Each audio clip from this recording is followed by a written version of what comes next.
All right, everybody, the time has come. Please help me welcome to Sinister Creature Con,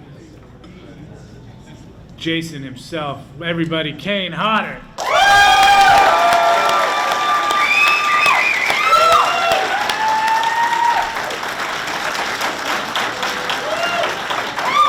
Right here, I guess. Thank you. Well, I have to say, first of all, that I didn't expect this area to support horror as much as you guys do, and we really appreciate it. Thank you for coming out.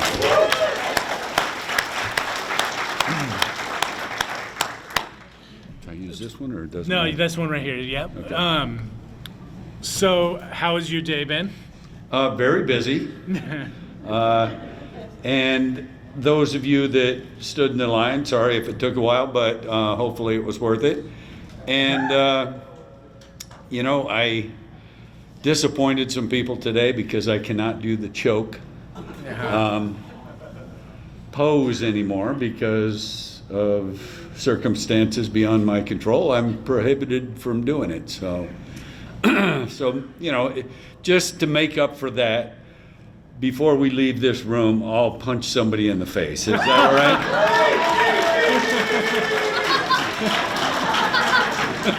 No, you already know it's you, right? You just have that face. Oh, you're right. I mean, Kane Hodder, the name, you have become synonymous with a franchise, with a character that is so iconic to so many people. But he was already pretty iconic to horror fans when you got the torch passed to you in Part 7. For sure, yeah. Were you a fan of him when you auditioned for him? I was a fan. I had seen all the previous films. I became a huge horror fan when unfortunately, this shows how old I am, but I went to see The Exorcist in the theater. And, I was talking to other people about that. If you are not old enough, and most of you aren't, to have seen The Exorcist in its prime, with all the hype and everything, it was just such an amazing movie to experience. So when I had that effect happen from watching a film, I became a huge horror fan. Started watching all the old ones, Black Christmas, and all the Friday movies, because I loved seeing what Jason was going to come up with next. And it's ironic because as a fan, I was kind of frustrated that Jason looked completely different every movie, and for the first 6. And I thought, once I became the character, I said, I'm not going to let that happen anymore. Well, guess what? It did. It happened even more so, and I realized some things are out of my control. But even though every time I played Jason, he looked completely different, I tried to make the performance consistent. And that hopefully carried over, and why people were finally happy to see somebody repeat in the role, because as you know, nobody else did more than one movie besides myself. So I feel very honored that I was asked to do 4 of them. But there has been some frustrating times playing the character, in particular Jason Goes to Hell. I was never in the movie that much, beginning and end, and then the evil of Jason went through other people, which really wasn't a bad concept. But I thought, as a fan, I would love to see mannerisms that I have come up with over the years of playing the character. When Jason was looking like another actor, I thought it would be interesting that they do something that I've done as Jason before, just a mannerism or the breathing thing or something. Right. So I tried to talk to all the actors that were going to have the evil of Jason within them and say, wouldn't it be cool to kind of make it consistent, even though it looks like you, to still see something recognizable about how I played the character. And every single one of them were like, and my Jason wouldn't do that. Wow. So shot the whole thing to hell, and my idea was never implemented because they all had their own ideas about Jason, and I understand that because I did the same thing. But when you're temporarily Jason, I just thought it would be an interesting, consistency to see, and it just didn't happen. But and by the way, that was my least comfortable version of Jason I ever played, was Jason Goes to Hell. The suit was incredibly hot. I mean, I've always been hot in like the Part 7 stuff and other versions, but never as bad as Jason X. And so I had to wear a cool suit, and you've heard about all that. But it was the most difficult. So I almost didn't mind not being in the makeup as much, because Part 7, I had to do the 3.5 hours of makeup every day. Yeah. Even though I had the hockey mask on, it was still all the prosthetics underneath. Yeah. Every single day. So that got exhausting. But that's taking it off too. Like after you've worked all day, you got to sit there and let them take it all off. Right. It takes at least an hour to remove it, and that's after you've shot for 12 hours. Yeah. 3.5 hours to get into it, shoot for 12 hours, hour to get out, then you go back and sleep for a little bit and start the whole process again. So it's not real glamorous, but I always loved it. When you're in each suit, you talk about the Jason Goes to Hell being the most uncomfortable. Which one was your favorite as far as them getting you in the aesthetic, and then you see yourself in the mirror and you're like, man, I'm freaking Jason. Like, well, that had to be Part 7. Just because it was the first time that I was playing the character, and it's still my favorite version of Jason that I played was Part 7, because the makeup looked so amazing. And you guys know that we recently lost John Beekler. Yeah. He died this year, and I spoke at his funeral myself. Bill Butler, who was played a character and helped do my makeup every day too, and Howard Berger from KNB, he spoke as well. So I've always credited John Beekler as being the reason that I played Jason, and he absolutely was. Nobody else thought I could do it other than Beekler, and that's why he financed a screen test. Yeah. With his own money, which I didn't find out till like 2 years ago. He paid for an entire screen test of me in the makeup, shooting it on film, editing, so he could present it to Paramount and say, look, this guy works. Mm-hmm. Let me hire him as Jason. And that's what got me the job. So when you're there too, number 7, you're talking about being favorite of yours just because it's the first time you put it on, but that fight sequence, which led to you setting the burn record, that's really cool to watch, because even though she wasn't Carrie, like all the horror fans were like, dude, it's Jason versus Carrie, telepathic. Right. And that whole sequence, like there's some really, really cool kills to watch throughout your career. I mean, we'll get to talk about Victor Crowley in a minute, but Jason X, when the freeze dry, when you smash her frozen face in. That's a classic.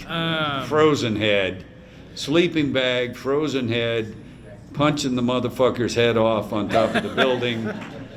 That's up there, those are some good kills. But she's the only one that really puts up that much of a fight with you. Right. And that's why what worked in my favor for Beekler trying to convince them to hire me to play the character was that Jason never had, and still hasn't since, done that many stunts as the character. Part 7 was by far. In Manhattan, was it you that actually punched off the dude's head? Oh yeah, of course. That was you in the body? Every shot is Jason in Jason Takes Manhattan is me, except for getting hit by the police car, because they were worried that, because when you do a car hit, we call it, you can get pretty banged up, and they were worried that if I got too banged up, I wouldn't be able to work the next day. So they made me let somebody double me for that shot. And then at the end, we were behind schedule, and I had to let that same guy do one shot coming out of the train and getting electrocuted. That's also the same guy who went on to play Jason in Freddy vs. Jason. But if you ever watch that scene again, when I saw the movie, I was like, my God, this guy did not try to do anything to look like me. And when you stunt double somebody, and that's basically what he was doing, even though I didn't need a stunt double, he was doubling me.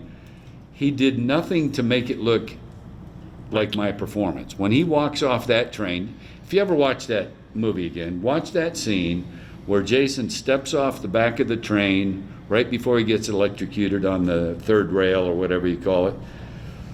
He walks off the train and he's swinging his arms like this. And I was watching it and I said, it's almost like he's trying to make it look stupid, because it looks so fucking terrible that he doesn't, I consciously would never swing my arms, especially like that, stepping off the train. It's just fucking horrible. Sorry, but it is.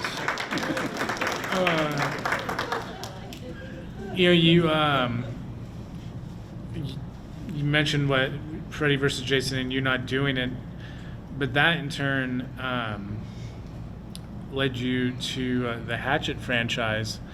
And it's funny, our podcast that we host and we produce all this content on, right after Hatchet 1, Adam was a guest on our podcast. Mm-hmm. And he was super excited for Hatchet 2, and he was just talking about your guys' relationship, and it's like, he was like, man, it's like a brotherhood, because you guys then got into comedy together too. And you did sketches, he was talking about how he felt like you were now able to just kind of be, at peace with everything and make light of it to a certain extent. And right. You guys were just having a blast doing to Victor Crowley. Well, and the fact that Adam was good enough writer to incorporate very funny scenes in the Hatchet movies, where it doesn't take away from the scary parts when I'm around. He realized that there's no reason a horror movie can't be funny when the main character's nowhere near. So you don't compromise the fear by incorporating comedy. You just add to the scenes. So often with the Friday movies, you'd be bored as a viewer.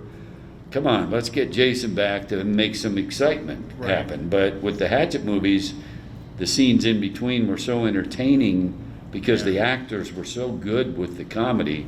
It just made a more entertaining film overall. And I wasn't very funny as Victor, and pretty savage, but I just loved the fact that the other characters could interact in a fun way. Are you watching any of that at all when it's going on set? Or are you seeing, Adam letting you see any dailies of these guys or anything? Because you talk about the comedic balancing out the just slaughterfest that Victor. I'd be curious, does that change you? Like, you're sitting there laughing at him off camera, and you, man, you're so funny right now, but I can't wait to tear you apart, in 30 minutes or anything? Or well, yeah, I mean, I prefer to not watch when it's happening, because I don't want to get out of my mindset for the character. But I love when I watch the final product on the screen and see all the funny stuff happening then. Because fairly serious about playing a character like Victor.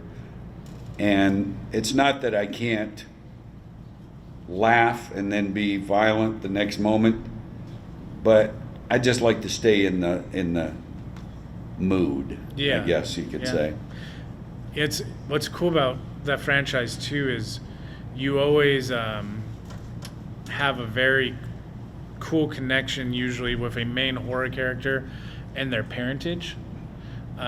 Freddy's mom and being the son of the maniacs, and Jason's mother with the original Right.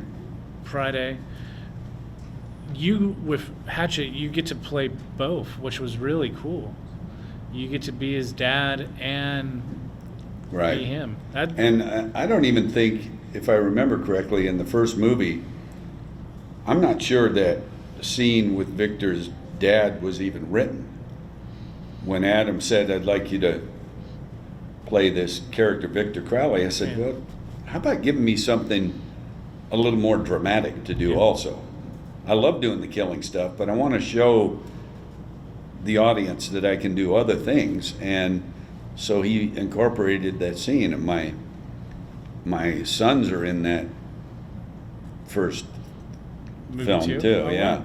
they're my two sons are two of the little guys that jump up on the truck trying to look at young Victor. Oh. When I was Victor's dad in the truck, and they're trying to get a glimpse of him. So that was my sons, who are now 22 and 25. They were like 5 and 8, something like that at the time. But so Adam was happy to give me something where I could show some emotion.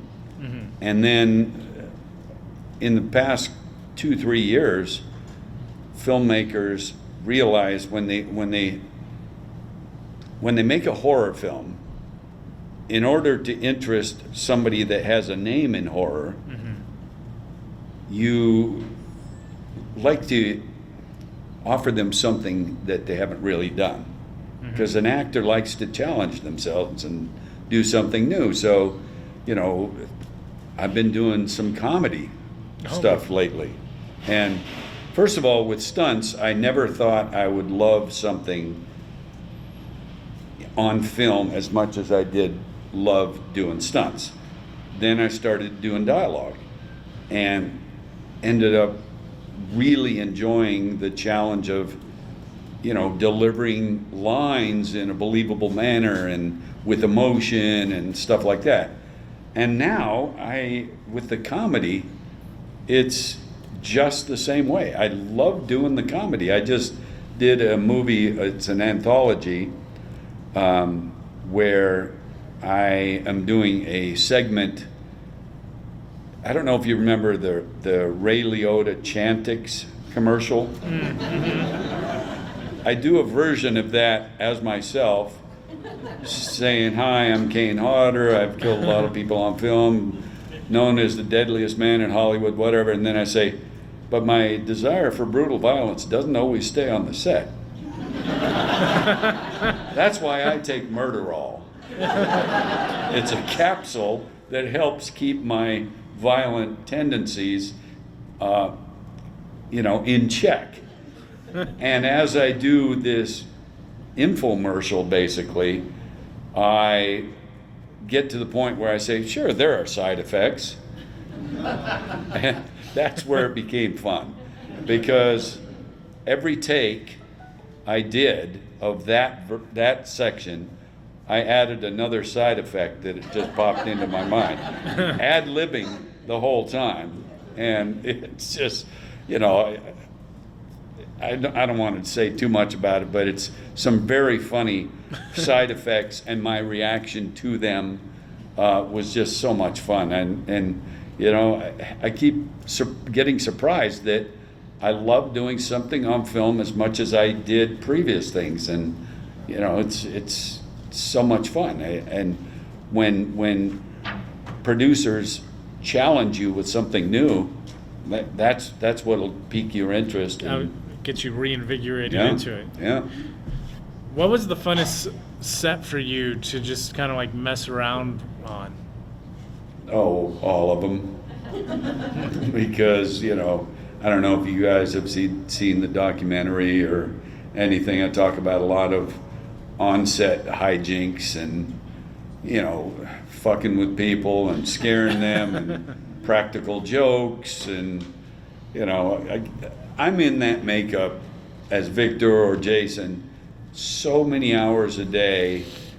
In order to not get overly cranky, I like to entertain myself. So that's when I do things to mess with people and just pull practical jokes on them. And if nothing else, it keeps my sanity. Yeah. Do you have a favorite cast member that you got as Jason or Victor? I know in the documentary you mentioned the trailer in Hatchet where you burst in, one of the actresses was like complaining about you hadn't got her yet. Right. That was a funny story. Yeah, and then you heard the story about the police officer that showed up on the set during part 7, yes. and came across me in the middle of the woods, completely dressed with hockey mask and everything, and said, "Are you with the movie?" Well, you stupid motherfucker. I am really going to mess with you now. So that's when I lunged at him and he took off, and it turned out to be a local cop that was visiting the set. Beekler the next day said, "That cop never came by last night, did he?" I said, "No, I don't think so." When you ask me something so incredibly stupid, you deserve to get something in return. Oh God, are you with the movie? Oh God. Do you know what movie we're shooting? Yeah. I'm standing with a hockey mask on my face. And Are again, you it's with not the like it's movie? Friday Part 1 or 2. Right. Yeah. Oh, I don't know. People are stupid. So, Jason versus Victor Crowley. Mm. I'm sure you've been asked this question by people before, but who do you think wins that encounter? I do. Because I play both characters. No, I mean, I have been asked that question, but I think a real answer, if you think about both characters, is that Victor might have a very slight edge because he's less predictable. Yeah. So, not that you can beat Jason, but he doesn't surprise you all that often. And Victor does things that you completely didn't expect. So maybe a very slight edge to Victor. And that'd be a fun movie to do, but I don't know. Who would you want to be if let's say you're being Victor in a scene and they need someone to be Jason for you to fight as your Victor, who would you want to be the Jason? From a previous performer? Someone to bring CJ for CJ, sure. yeah. Because I think, in my opinion, CJ did a really good job as the character. And I think that would be pretty amazing to see him as Jason, me as Victor.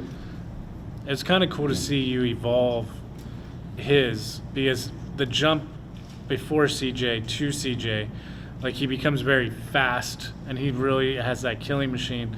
And then by to you've kind of like dialed it back down and kind of had that methodical pace, but you're not as slow as before, but you're not as fast as he is. But God, you like amp up the brutality to him.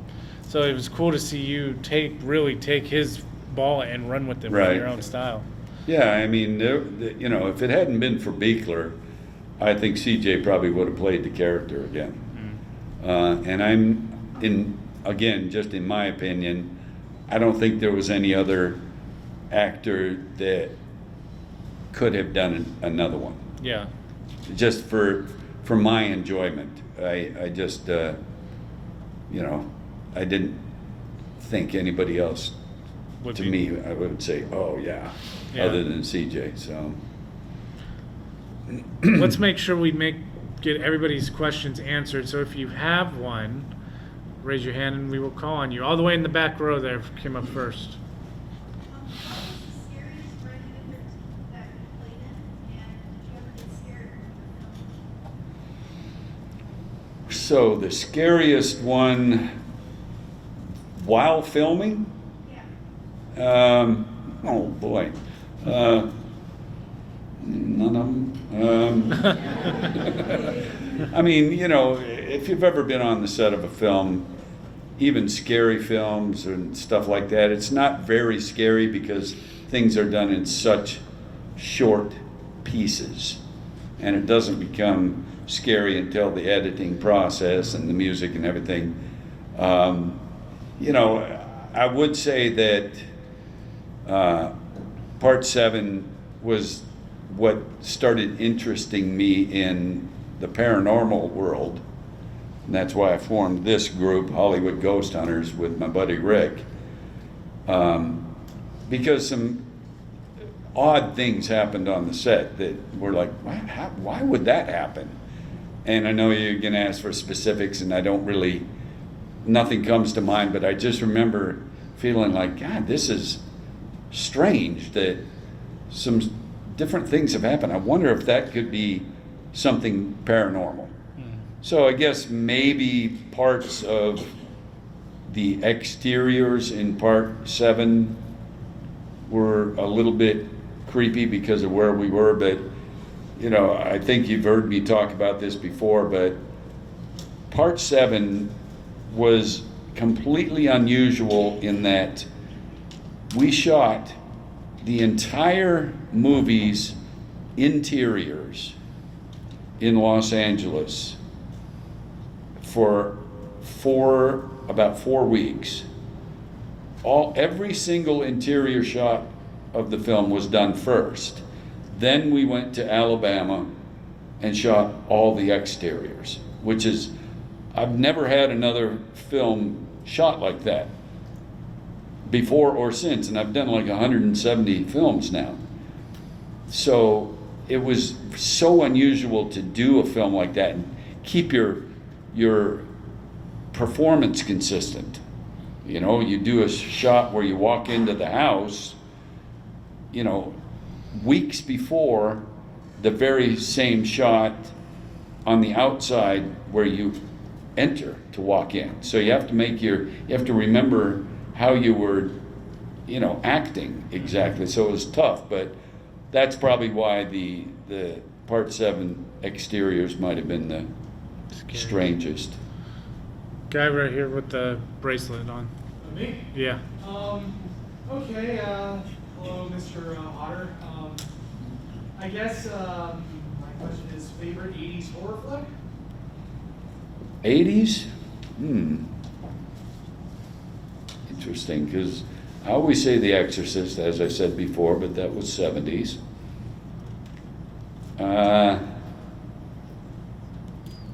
And I never really cared for Freddy because he's a bitch. And a pedophile. Let's not forget that. Did Jason ever do anything to a kid? No. Freddy, no. But no, I mean, Robert's a buddy of mine, so I'm just fucking with him. But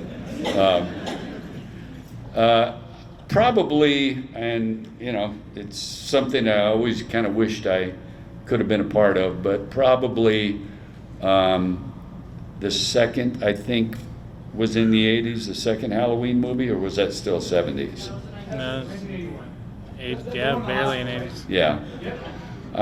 Probably that, and even the next Halloween. I love the Halloween movies. I always loved that character. Practically as much as Jason, because very similar, really. You know? Yeah. No facial expressions, no voice. And I thought they were really well done. So I enjoyed those probably. Thank you. Right over here. Yep, with the visor on. So, what was the longest filming process and what was the shortest filming process during your Friday the 13th series? Interesting question.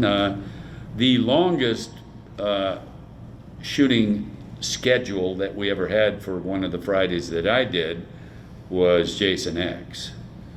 We shot for 12 weeks Jeez. on that movie and had the biggest budget that we'd had too. So, you know, the previous three really that I had done were about 7-8 weeks each. Part 7 was 8 weeks. Part 8 was 8 weeks. Jason Goes to Hell, I think, was only 7 weeks for me. And then Jason X was 12 weeks. And that's pretty long for a horror film. And like I said, bigger budget. So we shot that in Toronto. And Part 8 was done in Vancouver, Canada. And 7 was, LA and Alabama, and Jason Goes to Hell was all LA. So that was kind of a different experience. But the shortest for me personally was definitely Jason Goes to Hell, because I was in the makeup far fewer days, which was good because it was so hard to work in.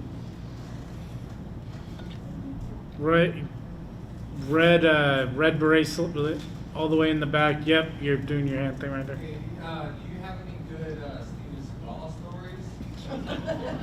Oh boy. Because you were in the movie. No, none? Oh, Steven Seagal stories, huh? Well, Like on set? yes. I did do 3 films with Seagal. Out for Justice, Under Siege, and Fire Down Below. And the first one, Out for Justice, I did stunts and I did a fight with him. Second one, Under Siege, same thing, did stunts, did a fight scene with him. Third one, I said, you know what, I don't care to do a fight scene anymore with him. So I just did stunts. So if you can assume anything from that, you know. Jerk? Oh man, boy, oh boy, yeah, no, I'm not worried about retribution. I'm just worried about looking like an asshole. Say Steven was Steven. He wasn't the easiest to work with. And it, No good stories, man? oh yes, plenty of them, but maybe not in this platform here. Right here, go ahead. Of the Friday movies, who was your favorite actor to work with? Oh, that's interesting. There's been a number of actors and actresses that I really enjoyed working with. One of the main ones being Bill Butler, and he, because he was on the set every day helping with my makeup and playing a character. And he and I were with Buechler, John Buechler, the day before he died. So I'm very happy that he and I were there, because a lot of people didn't really support Buechler like they should have. I mean, he gave a lot of people their start in horror, in makeup effects and stuff, and people didn't seem to reciprocate when he was dying. So I think that was kind of shitty to not show the support. But so Butler's right up there. I also enjoyed just watching the performance of Jennifer Banco. She played young Tina in Part 7, and it's really interesting because I'm doing a film with her, Jennifer, in July in New Mexico, and it's kind of related to our roles in that movie. Is that the Fanboy 13? Yep. Yeah, it's got a lot of guys that are attached to the franchise. Yeah, a lot of people from different Friday movies are in this film, and it's interesting because of the way it's structured. And I'm looking forward to, working with her, because we didn't really do anything together in Part 7, but we were on the set at the same time, just no scenes together. Yeah.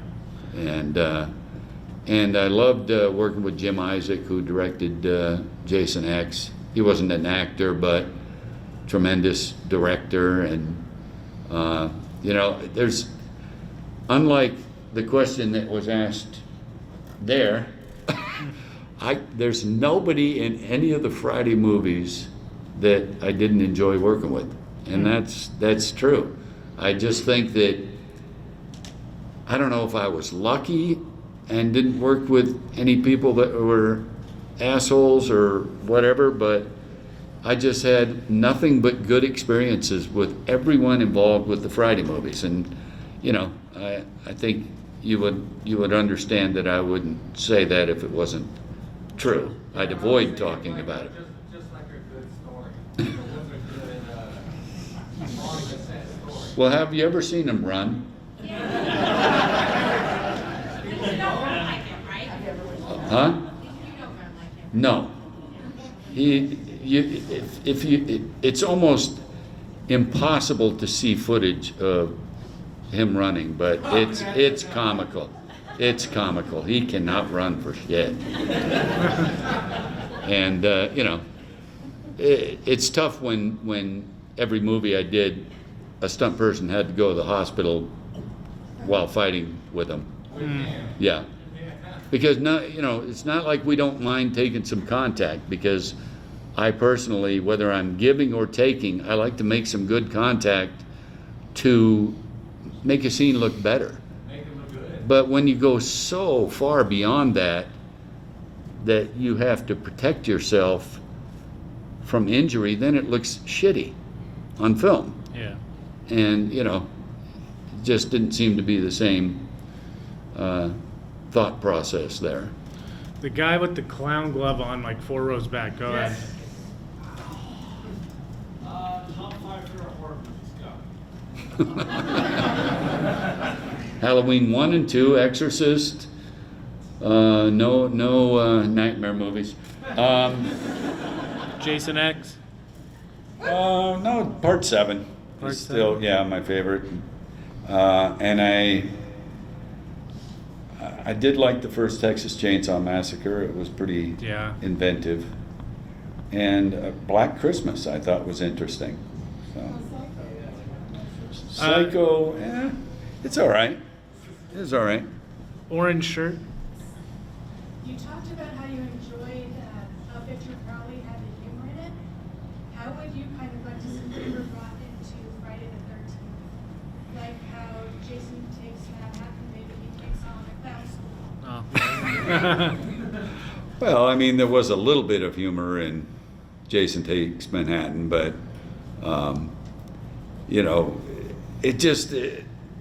it wasn't written the same way where you really enjoyed the interactions between the other characters, the way Adam Green writes stuff and makes it so much fun to watch what they're doing in between my violent spurs. Go ahead. Oh yeah, first of all, like, you're the best Jason, the only Jason. You terrorized me as a kid. You look like you're still a little nervous. But anyway.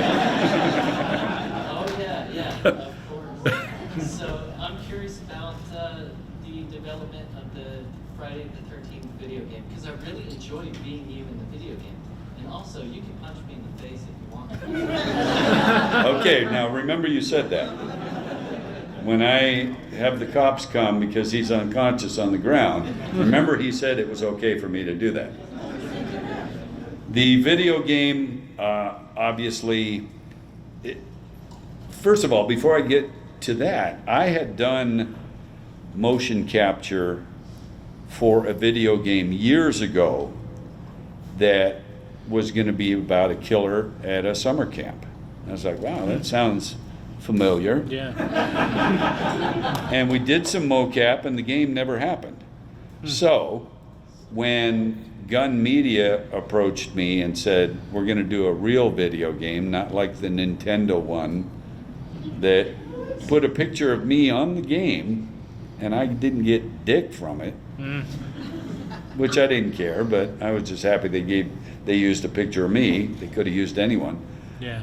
But Gun Media said that we're going to do a real video game, and we want you to do the motion capture for Jason for the game.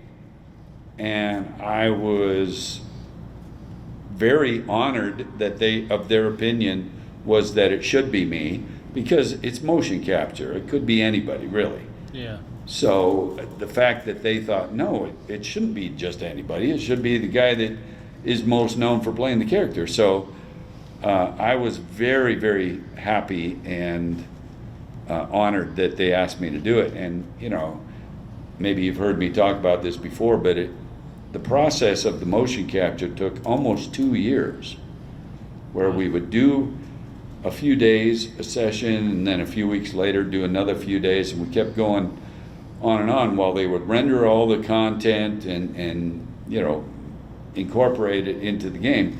It took a long time to do everything. So I was just very, very happy that they thought it should be me. So because of that, I wanted to do everything I could to do the character justice and make it recognizable when you're playing the game, that it still looks like the way I moved. Because I thought that would be kind of a way to honor the character. So that's what I did, and every single male victim in the game is one stunt guy that I used for the whole 2 years, and the female victims are 2 different stunt girls. But So for 2 years, that guy's job was to come to work and get killed by me wearing spandex. I know, that's scary already. I know. Spandex bodysuit with sensors everywhere. Boy, yeah, that is scary now that I think about it. Go ahead, man. Yeah. What's been your favorite kill in Jason Takes Manhattan? Favorite kill in Jason Takes Manhattan was punching the guy's head off, for sure. Favorite kill in Part 7, sleeping bag. Favorite kill in Jason X, frozen head. Yeah.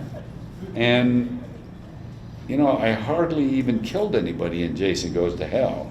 Yeah. I killed Stephen Williams with a bear hug. That or was whatever. cool. Yeah. And he was like, before we did that shot, he says, you know, I just want to tell you, go a little easy on me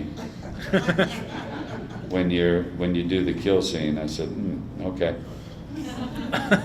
When you tell me to go easy, now I'm gonna fucking do it harder than I was. If you would just know my personality and say, hey, do whatever you need to do, I would have gone easier. But when you watch the shot and you see me yanking on his back and crushing him, he was making some weird sounds. Things that didn't seem like a human would make those sounds. We got time for a couple more right here with the hat. First off, thank you so much for all you've done. I grew up on horror movies in the 80s. Thank you. I've always appreciated like actors and suits and costumes to have that emotion come through is really awesome.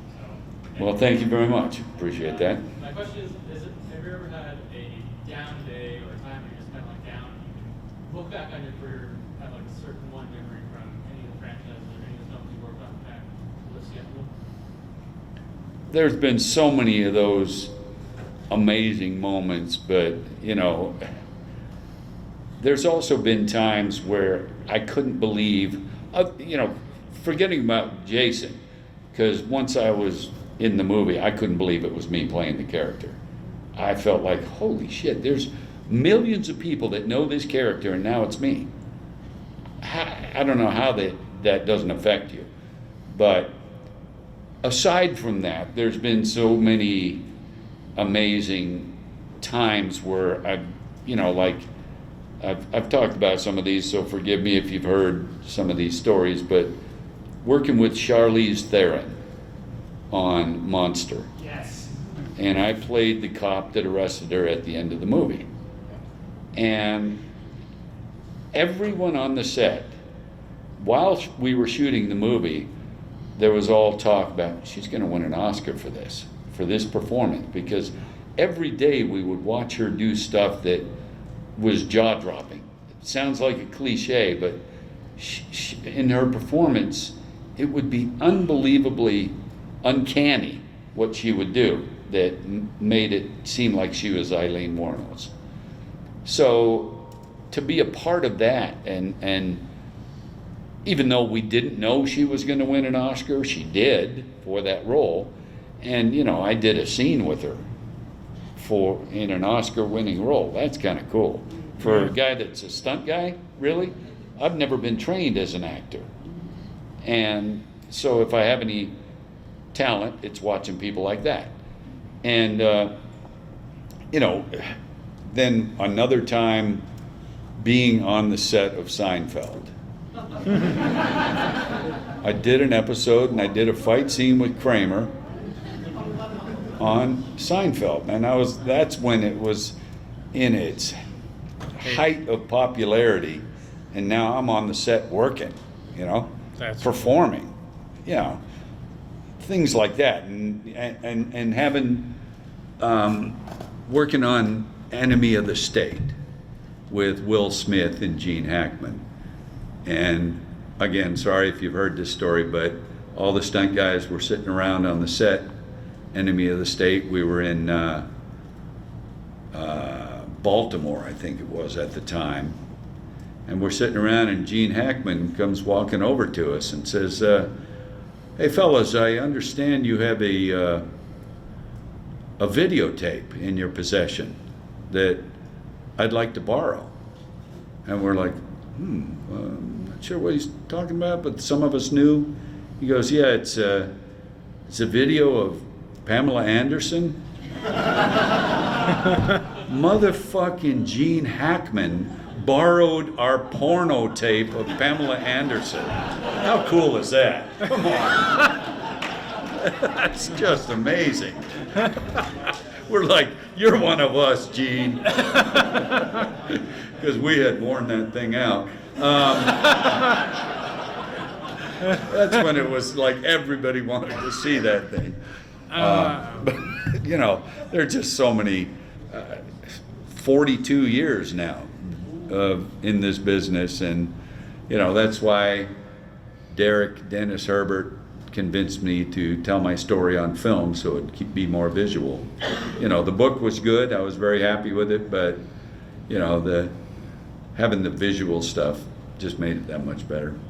Yeah, it was. If you haven't seen that documentary, To Hell and Back, that is a hell, excuse the pun, of a documentary. That story is very, very, very fascinating, man. You've lived a hell of a life. You've had a hell of a career, and we thank you so much for what you did for the Friday the 13th franchise and the Hatchet franchise. Ladies and gentlemen, Kane Hodder. Thank you, guys. Thanks.